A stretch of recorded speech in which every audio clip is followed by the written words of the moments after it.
Puthukkad LDF സ്ഥാനാർത്ഥി KK Ramachandran നാമനിർദ്ദേശ പത്രിക സമർപ്പിച്ചു. മുതിർന്ന CPM നേതാവായിരുന്ന MA കാർത്തികേയന്റെ വീട്ടിൽ സന്ദർശനം നടത്തിയ ശേഷം നേതാക്കളുടെയും പ്രവർത്തകരുടെയും അകമ്പടിയോടെയാണ് KK രാമചന്ദ്രൻ പത്രിക സമർപ്പിച്ചത്.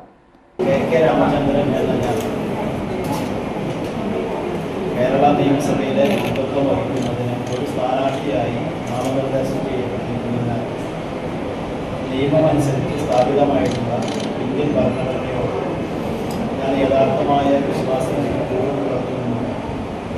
ഇന്ത്യയുടെ പരമാധികാരവും അഖണ്ഡതയും ഞാൻ നിലനിർത്തുന്നതിനാണ് പ്രതിനിധി.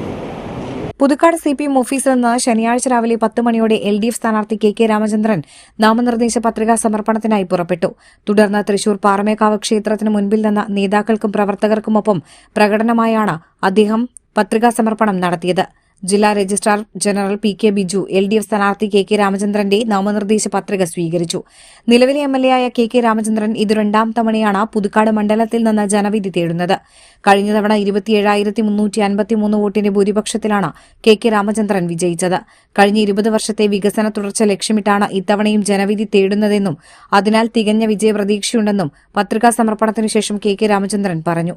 LDF നേതാക്കളായ VS Prince, PK Sivaraman, advocate TI Xavier, Raghavan Mulangadil, CU Priyan എന്നിവർ സ്ഥാനാർത്ഥിക്കൊപ്പം ഉണ്ടായിരുന്നു.